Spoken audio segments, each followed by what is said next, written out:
Hey, good afternoon, everyone. How is everyone doing? Have everyone got the handout? So it should be 2 pages. Okay. So we will continue our Sutta study from last week. I hope you still remember what we discussed last week. Anybody remember? All gone already? Very first lecture that we discussed about the Sutta study, we did talk about the essence of the teaching, right? The hardwood. The Buddha explained the monk what is the essence of his teaching when someone comes to the doctrine of the Buddha, not just clicking on the gain, the famous, and then precept, and then the meditation. So the goal is to be liberated. And then second lecture, we did talk about the horse trainer or the Kesi Sutta, which is in the Anguttara Nikaya 4.111. So we talk about 3 sutras that the Buddha used horse as a simile when he trained the monks. And in that teaching, the Buddha talked to the man named Kesi, right?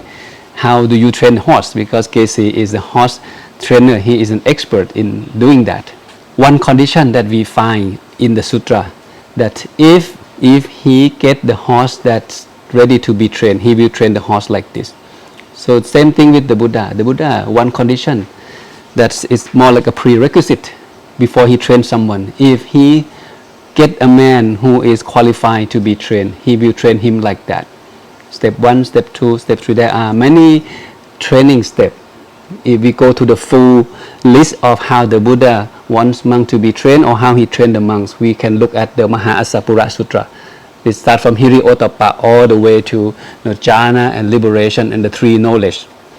And that's the full list. But before a man can walk down that training path, you need to be qualified. And one thing that we kind of hit on it in the previous lecture, it's about how can a man is easy to admonish, right? I mentioned 2 persons, Tevatatta and Channa, 2 monks in the past. Tevatatta, even though he good at meditation, he can do supernatural thing where normal human monk cannot do. Have celestial ear, celestial eye, he can multiply himself. He advanced meditator. He probably have listened to numerous Dhamma talk from the Buddha, but even though he's still holding the wrong view, he wants to be in charge of the Sangha. He wants even to kill the Buddha. What make a person who consider an advanced meditator have that wrong view? That's very scary. And for Channa, who was Channa? Channa was the personal attendant to Prince Siddhartha, right? So he is the one who helped Prince Siddhartha left the palace before he become an ascetic, looking for the truth of life. And later on, after the Buddha to be achieved enlightenment, he came back home to the palace and gave the Dhamma talk or the teaching to his family, including Channa. Channa also have faith into the teaching and he got himself ordained too, following the teaching of the Buddha. And when Channa became a monk, Channa, he was very stubborn. He doesn't care about the rule. He neglect the Dhamma and all the precepts. Even when he met with the senior monk like Sariputta Mokkhalana, he always very arrogant attitude. He looked down most of the monks because, you know what, without me there will be no Buddha. That kind of mind. So every monk that he knows, he would feel like I am the one, I am important. With that arrogant attitude, people abandon him. Even the time of the Buddha, people don't want to talk to him. No one can give him advice because his mind is closed. He's not ready to be trained anything. So the Buddha give the instruction to Ananda that, you know what, after I'm gone, the Sangha should implement the supreme penalty to Channa. And that's what happened to Channa himself after the Buddha passed away, or Parinibbana. And then everyone stopped talking to him, just like he is nobody. He's just emptiness. Even though he's there, but nobody pay attention to him. No one talk to him, no one sit with him. And later on, the Sangha called for the meeting and let him know what his own behavior that should be improved. So he finally accepted. He feel very regret. He faint 3 times, and then he accept that, and after that he adjust himself to the Sangha. He went out, he meditate, he achieved Arahant. So if a man not easy to be trained, if a man is not qualified to be trained or possess some negative quality, it's going to be difficult for you guys, including myself, as a people who walk down this spiritual path to be success. It's going to be very, very difficult. We did talk about this, right? Danger for the new monk. The first one is the wave. The wave refer to if a person enter the training with that arrogant attitude and not ready to be trained, he will be unable to accept the teaching and advice. If this happens, that person is not ready to be trained. You will not be able to develop, to grow in this spiritual life because you have closed-minded. You have closed-minded. And you get angry when someone give you advice. You have agitated mind. You feel irritated. You feel like, oh, well, I know already. This is easy stuff. If some of you come to the monk's life or the monastic life with like maybe with lot of very experience, with lot of success, with many degree, high education, from good family, you come with that view. You come with that character. But in the monastic training, we respect each other according to the Vinaya. We have seniority, right? If you ordain today, you just reborn as a monk today, even though you may ordain at the age of 60 years old, but you just one day in monk's life. Your age as a monk is one day. If someone ordained before you, 2 days, 1 week, 1 month, he is your brother. You need to give him respect. He probably knows something more than you about monk's life. He may know nothing much about business, about all kind of things that you know as a worldly man before you become a monk. This is the first warning that the Buddha gave, the wave, because the wave will keep hitting on you day and night. The instruction, the advice, the suggestion will keep hitting you from day one that you enter the monkhood. Oh, you should dress like this, you should sit like this, you should walk like this, you should get up this time, you should do this, do that. There are always some suggestions come to you every single day. And if you get tired of receiving advice, then you probably, make no progress. Remember the last teaching, the Buddha said, if someone that you cannot be trained, what would you do? Casey asked the Buddha said, I kill him. Kill means destroy. But in this sense, the Buddha means that he will stop teaching you. If he give you advice, suggestion 3 times and then he stop, that means you're not ready. He probably shift his energy towards someone else that deserve his time. So if someone, your teacher, your mentor, stop talking to you, stop giving you an advice, then you should feel regret. You should feel something is wrong here. And you cannot grow if there's no one in this world can give you advice, whether in the worldly life or in the spiritual life. If someone stop teaching you, your teaching monk, your mentor monk stop correcting you, give you suggestion, then you are dead. You are dead man. Okay. And the second thing, crocodile, right? Addicted to food, eating, not mindful about eating. Okay. And number 3, addicted to the sense pleasure. And number 4, a shark. Shark will bite you, right? This is about dealing with women. You guys need to be careful. But I like to focus on number 1. How can we be a person that easy to admonish, that always willing to listen and receive the advice from your senior, even from your friends? I think this is very crucial. If you want to be success in anything, you need to be very open-minded. And in the teaching of the Buddha also have quite a number of the teaching that help the new monk or even the monk who ordained long time to develop this characteristic. So today we're going to get to that. Before we get to the sutra itself, just to recap, where can we find the teaching of the Buddha? The teaching of the Buddha is kept in something called Tipitaka. Taka means basket, right? Ti means 3. That means 3 baskets. It's not just the teaching of the Buddha, including the teaching of the Arahant or the great monk in the past as well. So the sutta that we will be learning today, This one taught by one of the Buddha great disciple, Mahamokhalana, not the Buddha himself. So we get to know two teaching. Okay, so this the first teaching taught by Mahamokhalana, and the second teaching will be from the Buddha himself. It's not long. And the Vinaya Pitaka that kept the monastic code rules for Bhikkhuni, male monk and female monks, and the Sutta Pitaka. This is the basket that keep the Dhamma talk or the teaching that the Buddha gave, including those the Dhamma that teach by the Arahant in the past. And the Abhidhamma, this is the higher teaching of the Buddha, the systemic and detailed analysis of the teaching of the Buddha, which we haven't talked about it yet. Okay, so now if you want to study the teaching of the Buddha, you need to look into this basket, the Sutta Pitaka basket, which is, again, there are some information that I like to briefly introduce to you in case you want to come back and check it out later. So the first set we call Nikaya. Nikaya is the collection. This one is from Bhikkhu Botri, one of the Buddhist scholar. This called a long discourse of the Buddha, or in Pali called Tika Nikaya. Tika means long. It contains 34 sutra in here. It's long in this book. And this one is called Majjhima Nikaya. Majjhima is the middle length, not too long, not too short. In here, 152 sutra in here. Majjhima Nikaya.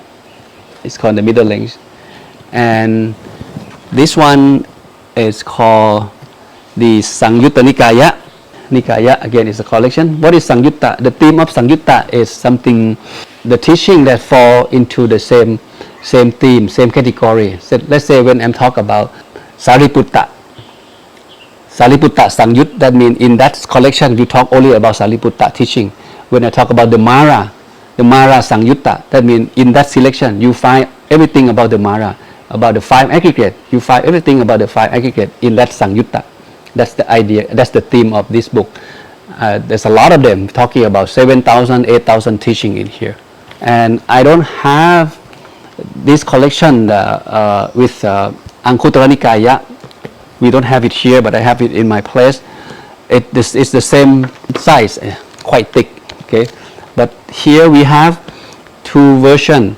This version translated by Bhikkhu Botri, one of the Buddhist scholars. This book is widely used, okay, amongst students as well. But we also have the Tipitaka from Pali Text Society on this shelf.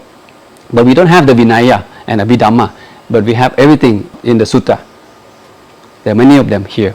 So the Pali Text Society was the first group of scholars who get together in UK.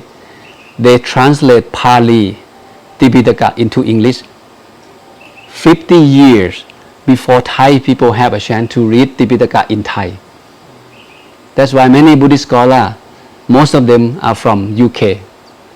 If Thai people want to learn about Buddhism, want to get to know how to study Tipitaka, they need to go to UK and got themselves education, MBA, MA, PhD from Oxford, from Cambridge, because they have access to the teaching of the Buddha in English, and they have a system or the approach to look for the information or the knowledge from the Pali text. So this group of scholars, they get together, they translate it from Pali to English. And that is why this version is not free. There is a copyright, there's nothing free, you can download it, you have to buy it. It's the standard version that used in the college. When you in school, when you go to study, Buddhist study in college, this is the version that we use as a reference. So we have it here. So the Anguttara Nikaya, what is Anguttara Nikaya? Anguttara Nikaya is the teaching that put together in group according to the number, from number 1 to number 11. The sutra that we will be learning today, this one, like this, right? You see, this is the name of the sutra, Vivadamula Sutra. AN means Anguttara Nikaya, and 6.36. That means you look for the collection number 6 and the sutra number 36, then you will find it here. Okay, this one. So if you look through it, you look to the book of 6 and then locate the sutra number 36. and then you will find it here. That's how you find it. Sometimes it's not easy to find the sutra. You need time to work on it, to read it, then you will get comfortable later. Okay, so if you cannot find anything, you let me know. And then the last section is called Sutta Nipata. It's the collection of the minor discourses. This book is very unorganized, so that's why they put in the last book. It's not long, it's not short. Sometimes 2 sentences become one teaching, so it's keep here. It's very unorganized. You can just randomly go through it. It doesn't connect to each other, but it is it's the Buddha Vajana, or the teaching of the Buddha, and the teaching of the Buddha disciple as well is in here. Okay, so this one is very thick. So we have them all, 2 versions, the one from Bhikkhu Bodhi and the one from the Pali text. So feel free to grab and just take a look. But one thing I noticed is this version is difficult to read. It's old language, even though it's in English. The style or the theme of the writing, it's like old-fashioned. So you need to think what it means. Just like what if you read the poem, right? Poem is not a direct language. There is a tone of the poem, but this is not the poem. But it's not easy to just read and understand. But the language for the modern scholar like this is moving toward simple English. So if you have this collection, it's okay. You go from here. My way of studying sutra, I read at least from 3 sources, 3 translators. First in Thai, second in English from one translator, and another English translator. At least 3 sources. It helped me to understand the vocabulary, because in Pali, in one word, it has many meanings. So today we will go through some of this to see if which translator that you feel easy to read or connected to. Some translators use very simple English, some very academic vocabulary. That's the Sutta study. It depends. Okay, but luckily we have many scholars who translate it, and most of this, all of this, you can download it. There's a website called suttacentral.net. Free distribution. You can download it.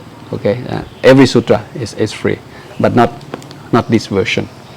Okay, here is something that we can learn from monks. Venerable Ratha, right? There is one monk that mentioned he is very outstanding among the whole Buddhist Sangha, the monastic Sangha in the past. This is the person that the Buddha praised the most in terms of he is the person who is easy to admonish. Very admirable person. He ordained at a very old age. And nobody wants to ordain him because he is old. Somehow Sariputta remembered that one time this person, before he was rich before, and later on he get poor, his family left him. But when he was rich, Sariputta was walking down to the village, and this man offering him food. So he recognized the good deeds that this man done for him. So he asked the Buddha that I like to take him to become my student. So Sariputta ordained him. His name is Venerable Ratha. When he ordained, even though he was successful man, very rich man, ordained at the old age, he become a very humble monk, easy to admonish, very easy, and everyone loved him, like him to be around. If someone come and ordain at the age of 80, imagine yourself, you have lots of very experience, you have a lot of success, you have all kind of education. When you come to become a monk at this old age, do you think you will be a humble man? Do you think you will be able to accept mundane tasks or mundane activities, mundane teaching that people teach you on a daily basis? You may come with all kind of wrong will, all kind of negative attitude towards your monk friends, because sometimes your mentor is like your son. Right? You 80, your mentor may be 25. He's very young, and you yourself as 80 years old look at the 25-year-old monk, teaching you this and that. How do you feel? But for Ratha, no, he doesn't. He very humble, and he achieved Arahant very quickly. He was very obedient. He is very obedient, very humble and polite, very no hard feeling. That means he don't get agitated when someone try to correct him and give him advice. And this is a very important habit or characteristic that I think every monk should build. No hard feeling. Whoever says something to you, just listen, reflect on it. And if it benefits for you, then do it. If it doesn't benefit for you, then just ignore it. There's no need to getting mad or feel agitated, feel like, oh, I know already. Don't talk to me like this. And then also be patient and very persevere. And I did talk to you about 3 important virtues, right? For you to be success, we talked about discipline, we talk about respect, and we talk about patience. This one, Monk Ratha has them all. The reason you become obedient because you respect your mentor and your teacher. Also, the reason you become polite because you also respect. You show respect to your teacher humbly. When people look at you, they know that you are a very polite person, a very polite monk. The way you talk, the way you walk, the way you put your hand together, the way you greet your brother monks. And again, always kind, loving kindness, smile, whatever people said, I'll thank you for that. I'll listen, I'll think about it. And I have met many monks who have this kind of quality. Many monks. You guys are new. I like you to get to know this, and so you can prepare yourself in this spiritual journey. Okay, now we're gonna walk through the first sutra together. I'd like you to read the sutra yourself, maybe 3 minutes. Just want you to read it, feel the sutra, to see how much you understand. Okay, quite short. So we start from this sutra because Anguttara Nikaya usually a short teaching. It's only 2 paragraphs, right?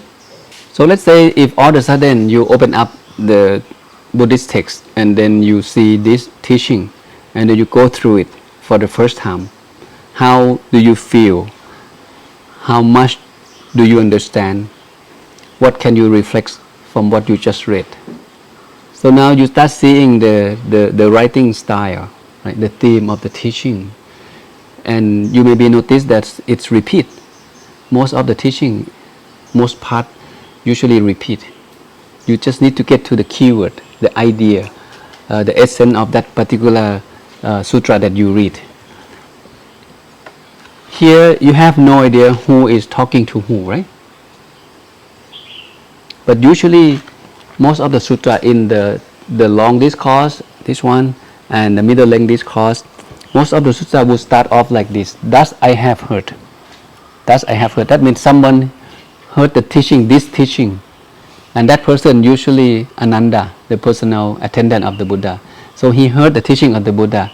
And it's go on like this. In one occasion, the blessed one, which is the Buddha, or the awakened one, or the Tathagata, was living at Savatthi in the Jeta Grove of Anatha Pindika Park. Okay, if you read like this, you again for the first time you have no idea what it is. Okay, Ananda he hear this teaching from the Buddha that the Buddha was living in Savatthi. Savatthi is the name. Okay, at the Jeta Grove, Jeta Vanaram is the area which belong to Anatha Pindika, the name of a man who offered this place. And there is the Venerable Sariputta addressed the Bhikkhu, and then the story go on and on. The most of the sutra will start off like this. Thus I have heard. And then the Buddha was giving the teaching where, to whom. But in Anguttara Nikaya or the Sangyutta Nikaya, which is the short sutra, sometimes you may not see this kind of introduction. So all of a sudden you see the sutra start off like this. Mendicant, right? Who is mendicant? Mendicant is another term used to refer to an ascetic or a monk or a bhikkhu. In this book, this translator, he used bhikkhu, the rest of his book. But for this scholar, Bhikkhu Suchato, he used mendicant. It depends. So when you read translate from a few translators, you start noticing they use different vocabulary. Mendicant, again, amongst there are 6 root of argument. What 6? What are those? Firstly, a mendicant is angry and hostile. Such a mendicant lacks what? Respect and reverence for the teacher. This teacher, who is the one? The teacher, and then the teaching, and then the Sangha. Can you guess? Lack of respect to the Buddha, right? The teaching is the Dhamma. Okay, in some translator they may use the word Dhamma, they may use the word Buddha. And then the Sangha, the monk community, and they don't fulfill the training. They create dispute or arguments in the Sangha, which is for the hurt or harm, unhappiness of the people, hurt, harms, suffering of gods and humans.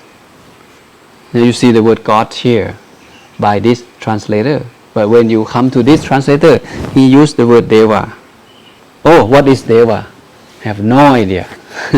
Deva is the Pali word, right? So this is one of the challenge when you come to study the Buddhist text. You need someone to guide you, and you slowly build up this vocabulary and the approach to get into the bottom of each particular sutra. You will eventually build up this experience later on. Okay, so in this case, when you read this for the first time, okay, what we are seeing here? Okay, the bhikkhu. Now we don't know who is talking to who, right? This is mendicant. That means someone talked to the monk. But in this particular teaching, the Buddha actually talked to the monk, the group of monks, mendicants, the group of monks. Okay, monks or bhikkhu. I'm going to tell you 6 cause of arguments, or the cause of dispute or conflicts. Start from the first one. He said angry and hostile. Angry mean what? Angry mean angry. In Thai we call growth and pu growth, which again can be translated to several English vocabulary. Angry and hostile. And then such person will, if you have this quality, you will lack of respect.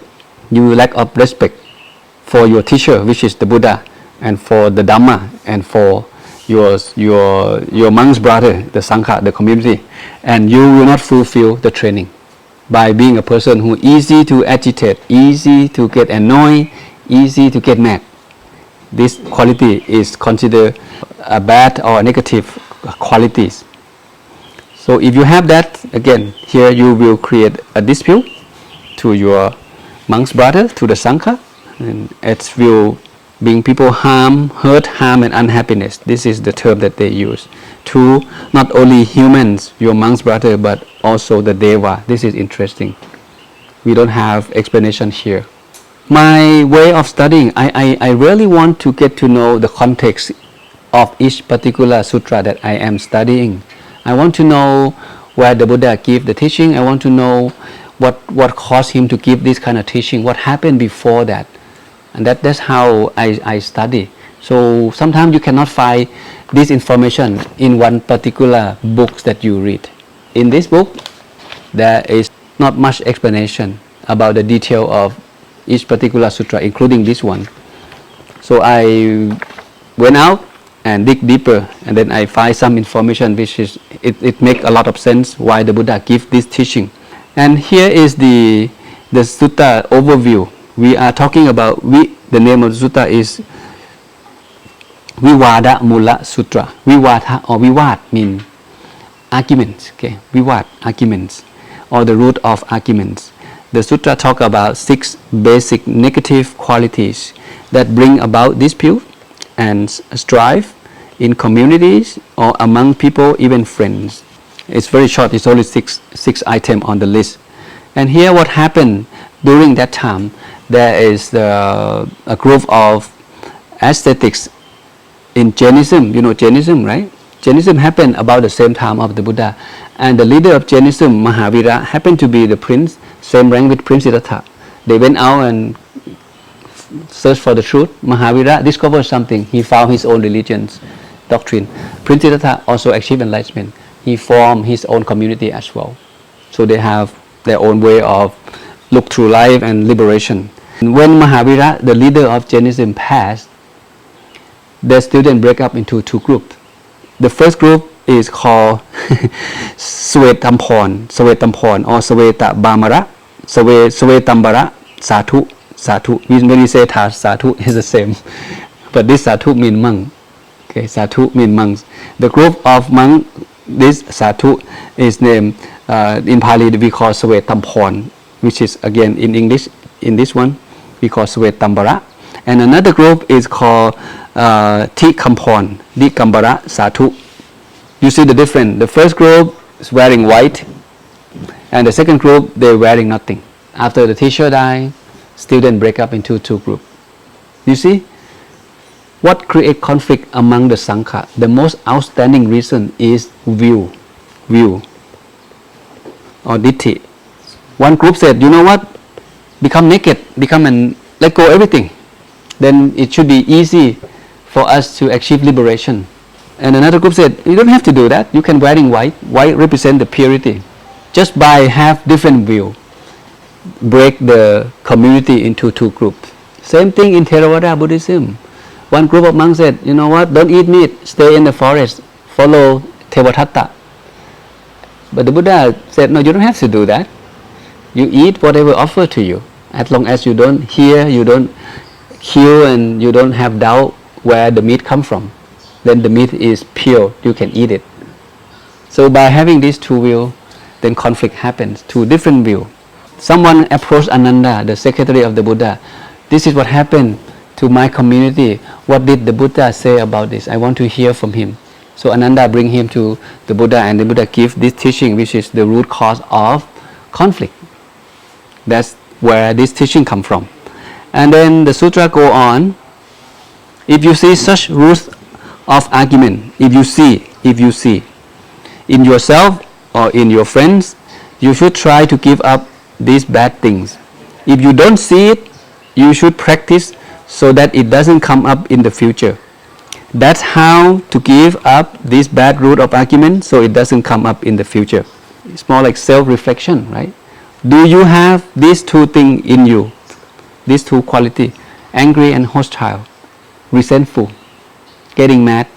If you do have, remove it, because it's going to cause you unhappiness. It's going to cause people around you a problem and hurtful. If you don't have it, it's good. Make sure you secure yourself, make sure they don't come up in the future. And there are 6 things that the Buddha suggests us to pay respect, right? First, respect the teacher, in this case the Buddha. Second, respect the Dhamma or his teaching.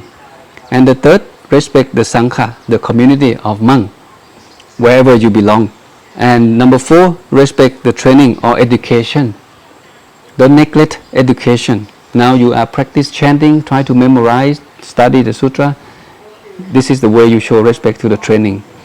And respect heedfulness, don't be careless. This is about being mindful, about understanding, having mindfulness, having awareness. And respect the hospitalities. When we have guests coming to our place, make sure we greet them well, take care of them well. So wherever you go, you have this in mind. Wherever you belong, if you move from this temple to another temple, or if you change the company, one company to another company, I think this teaching is worth reflecting on. To respect your boss, respect the company, respect the policy, respect your colleague, right? And then respect the training, what you need to know to make sure that you get the job done effectively. And don't be careless, mindful about using the resources that are available for you. Here, everything is free, electricity, food, clothes, shelter, transportation is virtually free. You don't have to pay. But somebody has to pay for us. Why do they pay for us? So you have to think, oh, okay, because Buddhist people, they expect merit in return. They want boon in return. That's why they're offering to you, because they think Buddhist monk is a man who observes precept. They have more precept than us. We are lay people. We observe 5 precepts. You guys are monk. You observe 200 rules. So you should be a pure or holy man. So when I offer something to you, I think I should get more merit. That's why they make a donation with faith to you guys. So we consume things, mindfully. And then hospitality. When people come to the temple, we make sure that we greet them well. We make sure that we keep the temple clean and organized at all time. And if you have this kind of attitude, you neglect the teaching. You're not easy to admonish. You get angry easily. People who get angry easily usually don't grow anywhere.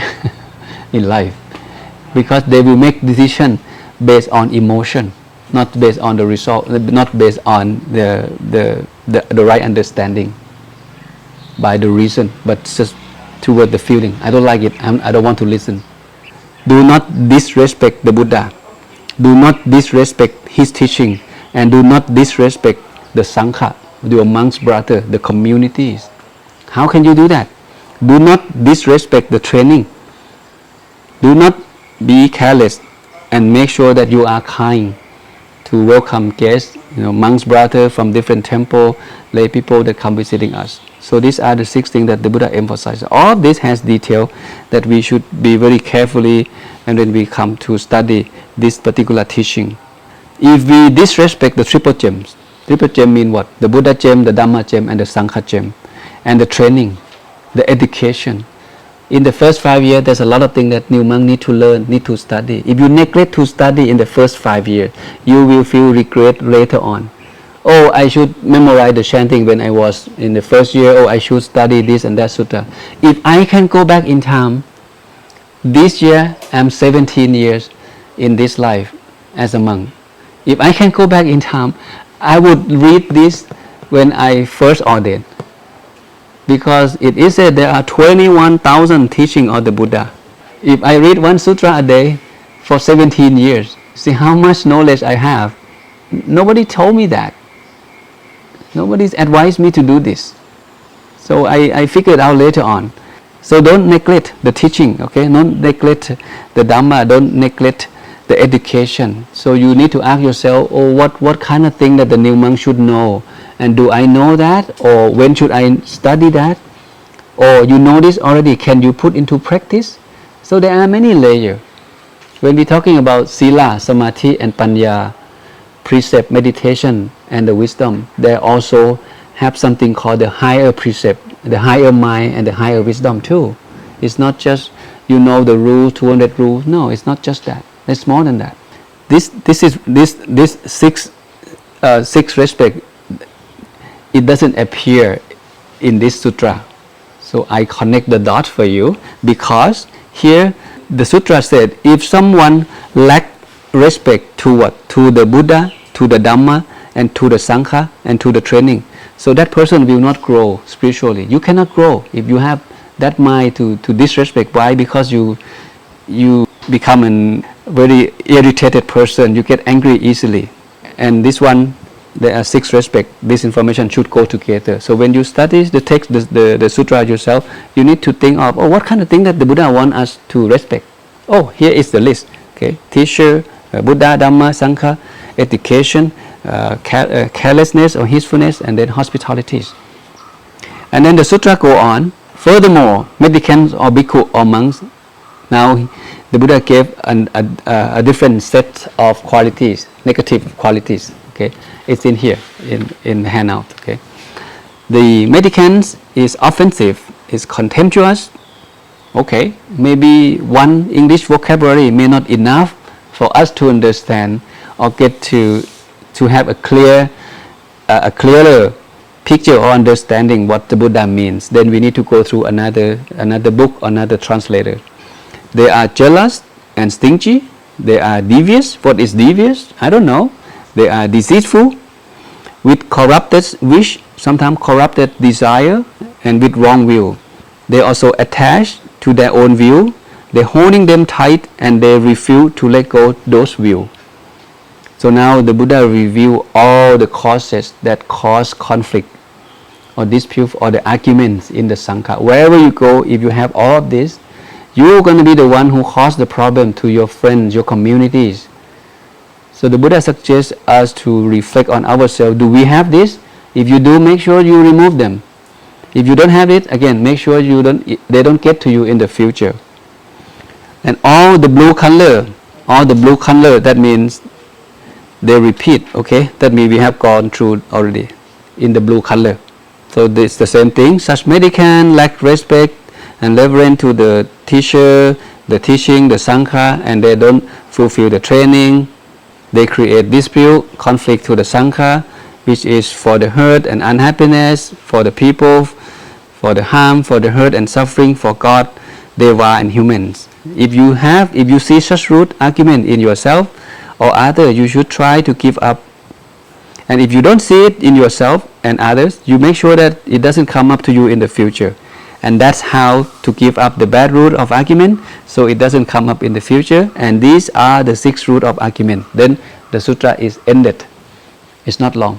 Anguttara Nikaya is also one of my favorite collection because it takes 5 minutes to read, but it may take 30 minutes to reflect.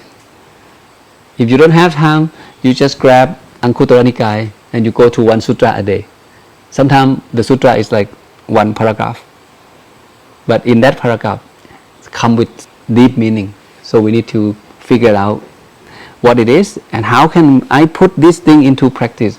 Every time when you learn something from the sutra, my suggestion to you is you put that thing into practice on that day, on that very day, because tomorrow you're going to learn something new. You put what you learned today. Today you learn loving kindness, you learn forgiveness, you learn about not getting angry. Can you put into practice today? Today I'm not going to get mad to anybody. Today I'm going to listen to see how you feel. If you can continue to do that one day at a time, you slowly build that characteristic into yourself. Okay? Don't wait until you study all of them and then have no idea how can I put into practice. It's going to be a lot of wisdom as we go through the sutra together. Here, this is what I normally do when I read. I try to draw the diagram. I try to group them up. So it's easy for me to memorize and easy for me to put them into practice. So I try to collect the vocabulary from different translators as well. So next time when I study or next time when I teach, I know which vocabulary that I feel connected to. So I may come up with different vocabulary later on if I have time, right? So in your case, we don't have the same level of English language skill. Some of you are native speaker, I'm not. My vocabulary is limited. You may have more than me. So I need to figure it out. But the thing about me is I can read Thai and I can read Pali. So when I have doubt, I check Pali and then I come back to Thai and then I look for the best vocabulary in English that fit that Thai terms. Because English speaker, they come directly from Pali to English. And like I said, one Pali word can have 10 meaning in English. So how do you know which one is right, which one you feel connected to, which one is something that what the Buddha really means? So we have limitation when it comes to vocabulary. In some other language like Russians, you may have also run into the same problem. Or what it means by not getting angry or being able to easy to admonish. You may come up with several vocabulary. Okay? So the first one on the list is angry or irritable, and it's go together. It come as a pair because the Buddha talk about 2 items at a time. Angry and resentful.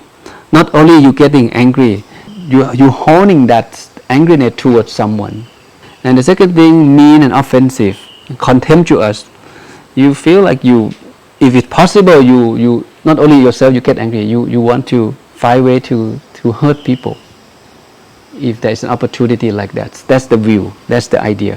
Envious, jealousy, okay, being selfish, stinginess, this is the character that you should remove.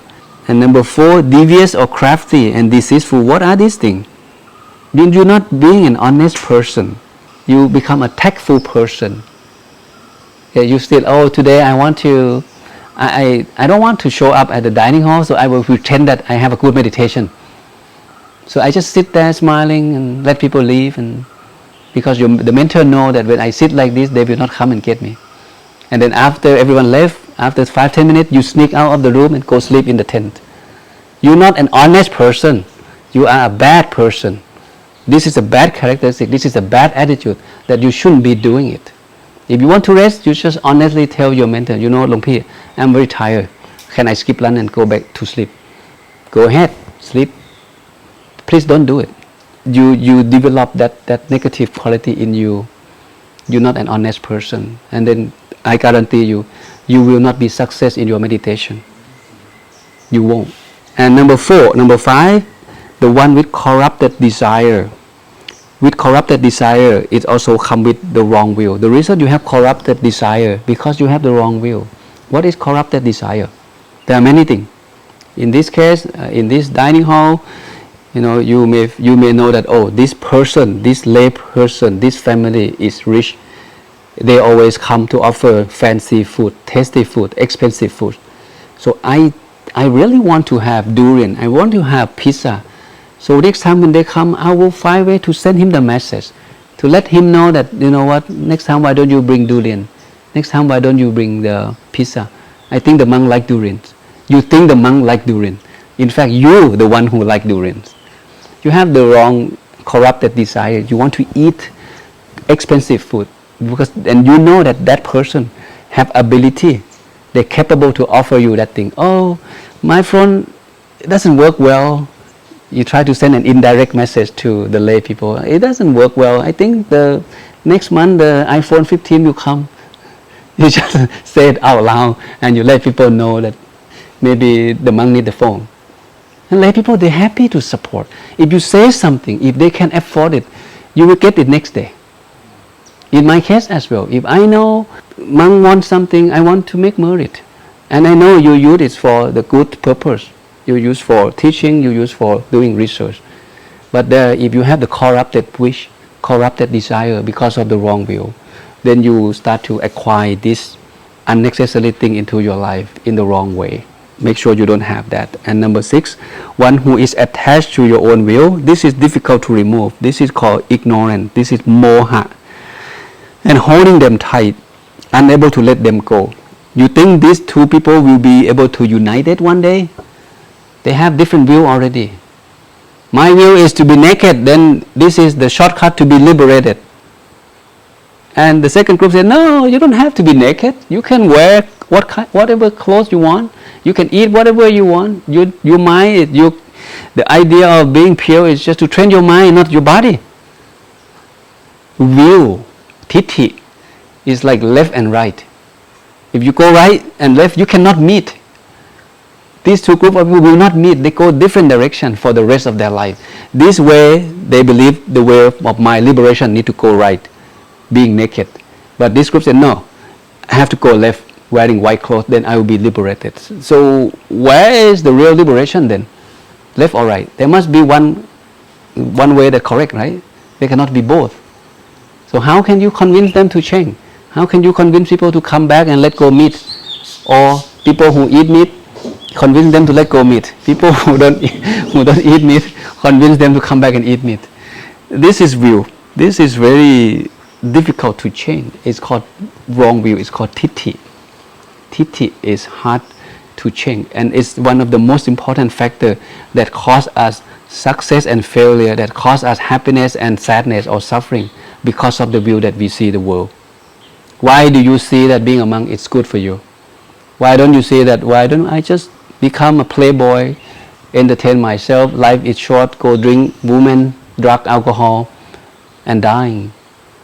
These two men have different view. Why you choose to become a monk? You see some benefit of becoming a monk, right? Your view is different from your friends. If you convince your friend to come and ordain, they may not come because they don't have the same view as you do. Oh, what's a waste, such a waste of time being here in the wood. Nothing fun here. It's just the wood, just a monk who sit all day long, no TV shows, no games, no football, no entertainment, such a boring lifestyle. Some people have that view. A friend of mine, he never shown interested in becoming a monk. He was born Buddhist, we grow up together. His life and my life is like left and right. Which one is better? I don't know. He considers himself a happy man. I consider myself a happy man too. But my happiness is come from living life like this. His happiness is come from the world of sense pleasure. A few girlfriends, nice car, new iPad, new iPhone, technologies. It's will. It's will. So be careful with that. The second sutra, which I will go very quickly, this is one called Anumana Sutra. In Thai we call Anuman. What is Anuman? Anuman is inference. When you infer, the discourses on the infer. This teaching is in Majjhima Nikaya. What is Majjhima Nikaya? This one is the middle length discourse and the sutra number 15. If you go through this book and locate the sutra number 15, you will find the sutta called Anumana Sutta. It's not short like this, but it's not too long like this either. Okay, that's why it's in the middle. It's called the middle length, not too short and not too long. In this sutra was given by Venerable Mokkhalana. And again, who is Mokkhalana? Who is Sariputta? Sariputta is the disciple of the Buddha who happened to be, he is the foremost in wisdom. He's scholar. He's the best. Mokkhalana, again, he's the foremost in terms of having supernatural power. He's Mokkhalana. So both of them, they were good friends. They ordained together. They have a beautiful story. So I suggest you, this is a very important figure. Mokkhalana Sariputta, Mokkhalana Sariputta. Okay, there may be about 10 well-known figures that you come across often as you go through the text. So get to know their life story. Very beautiful. I'll share with you later. So Mokkhalana giving this sutra. This is the sutra overview. Let me go through this quickly. The sutra number 15 in the Majjhima Nikaya, the Discourse on Inference, recorded by Venerable Mokkhalana. His teaching on the unwholesome trait that prevent a monk or anyone from being beneficially admonished by his colleagues, and those qualities that conduce to amenabilities. Now we're talking how you want to know how can you be easy to admonish, and the teaching is kept here. The teaching highlights that some monks have quality that may cause disharmony with others and in the Sangha. The sutra identifies 16 traits that may lead to disharmony. They're wholesome, opposite qualities. That means 16 traits that's unwholesome, and another 16 traits that wholesome. Easy to admonish and not easy to admonish. If you have one of these 16, you will be a person who is easy to admonish. If you have one of these 16, you will be a person who not easy to admonish. And how to examine yourself so that we can overcome them if they are present in us. This is the sutra overview. So we will not cover all of this, but we will touch on only one thing, and that thing is this one, the 16 trait of being an amendable person. So that means easy to admonish person has opposite of these 16 qualities. What I found interesting is this teaching, the first one that we just studied, even though the Buddha talk about the root cause of arguments, and he point to these 6 qualities, right? If you have these 6 qualities, you will be a person who always create a problem wherever you go, to the Sangha, to your friends, to your family. However, these 6 traits appear here in the 16th of the teaching of Mokkhalana as well, but in different purpose. In this purpose, Mokkhalana wants to demonstrate the quality that when you have that quality, you will be a person who is easy to admonish, and also oppositely, if you have something opposite, you will be a person who difficult to admonish. This 16 thing. So we can combine these 2 teaching together. If you study by yourself, if you read quickly, you may not catch up like this. That it's repeat, it's here. So that means in one Dhamma can be used in another context as well. So if you have the quality that cause problem, to me, by default or automatically, that quality will cause you to be a person who difficult to be admonished. You will be difficult to be admonished. Okay, let's go through this quickly. The first one has an evil desire. Okay, we talked about that already. One lost oneself and disparage others. You have the self-pride. You want yourself to be look good, and then you look down others. This is bad characteristic. And number 3, one is angry and overcome by anger. That means the person is easy to get angry, have an agitated mind all the time. And number 4, one is angry and resentful due to the anger. One is angry and hostile due to the anger. One is angry, utter the words bordering on anger. So number 3 to number 7 is about anger. Anger is bad. When you get angry, you say something bad. When you get angry, you cannot control your action. You can kill someone, you can harm someone easily. And number 7 to number 11, that's another thing. So you need to group them up. So when you study yourself, I like you to write it down, because the sutra will go line by line like this, one paragraph. So you need to catch up the keyword, and then you write down. If the Buddha talk about 10 items, you make sure that you write out 10 items and try to understand each one of them to see how they related. The 7 is reproof. Reproof means accuse. Okay, when you accuse someone, one strongly object the reprover. When someone accuses you, let's say your mentor say that, oh, you know what, why don't you dress better than this? If you keep doing this, you break your precept. Then you're getting mad. No, don't say that. I know that. Okay, you strongly object whoever give you suggestion. Reproof. Second one abuse other reprover, and now you not just say it, you abuse. You make the person upset, the one who give you suggestion with the kind heart, and then you turn yourself against that person. Reproof again, one in turn reprove the reprover. Now you even want to hurt the person who trying to give you suggestion. Reproof, one evaded in issue with various others, rising unrelated matter and showing anger, hate and bitterness. Okay, this thing you need to slowly read and digest information that you read, so you kind of later on get to understand what it means. Sometimes you need to read it several times. Okay, in this case, let's say someone use the same example. If your mentor come to you, you know what, you should dress better than this, otherwise you keep breaking precept every day. And then you just find some other reason. You know what? I don't have time. I won't have 5 minutes to show up for the morning chanting. If I'm trying to fix my dress, I will be late for the class and this and that. You just say whatever to an excuse, so you can get out of that suggestion, that advice that your mentor is giving you. And number 12, one is mean. Again, we see this already. Offensive, right? And spiteful or contemptuous. You really mean.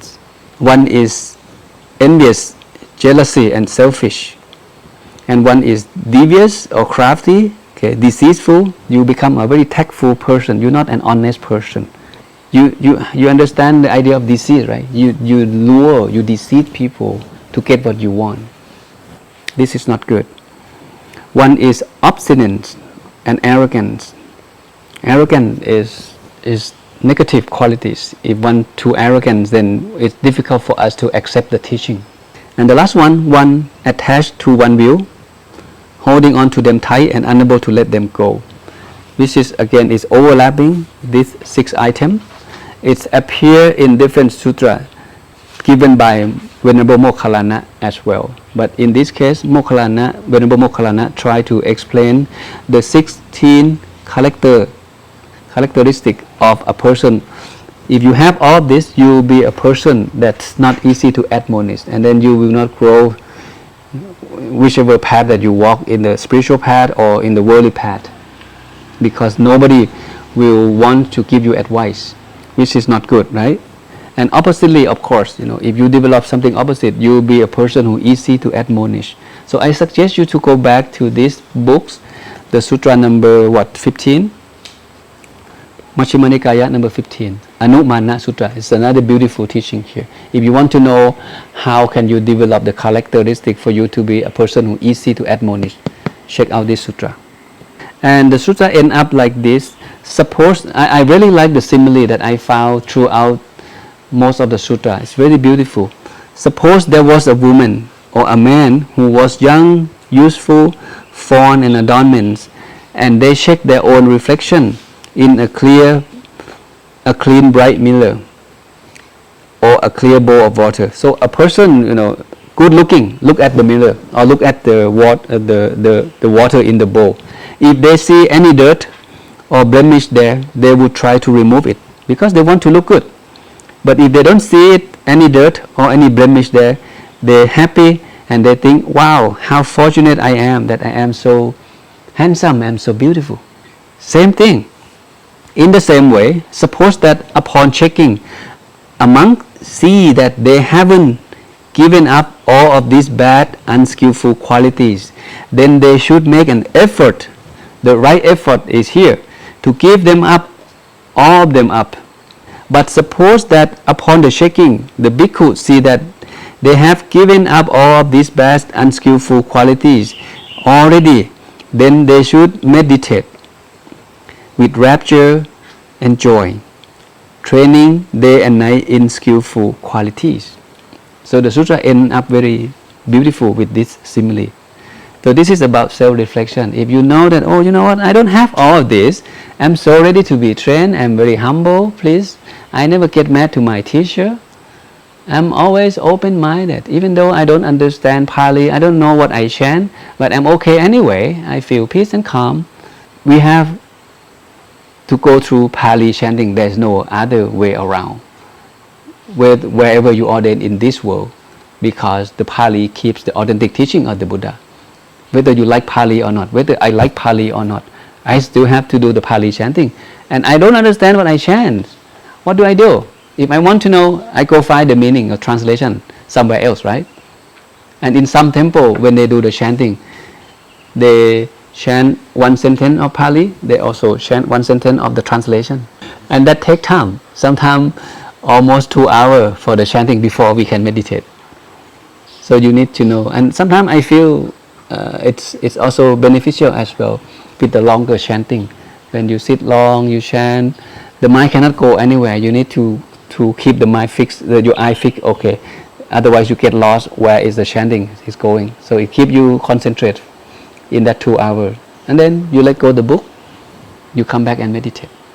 Okay, later on you find out the translation. But for now, you don't have to worry about it.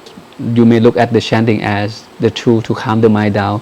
Then you're going to meditate in the next 15 minutes. That's all. Okay, there's a lot of things to learn, gentlemen. Here, I try to get you to feel and see the sutra yourself. I want you to read it by yourself and to see how much you understand. Get familiar with the teaching style. Get familiar with the terms. The more you read, the more you see that, hey, it's repeat. It's the same name appears again. It's just different context. The Buddha gives maybe the same teaching to different group of people about dukkha, about how to free from dukkha, about meditation, about the jhana, about the karma, this and that. It's just different group of people, but it's the same body of knowledge, the same wisdom. Okay, so with that, I'm done for today. Any thoughts, sharing, feedbacks? What have you learned so far today?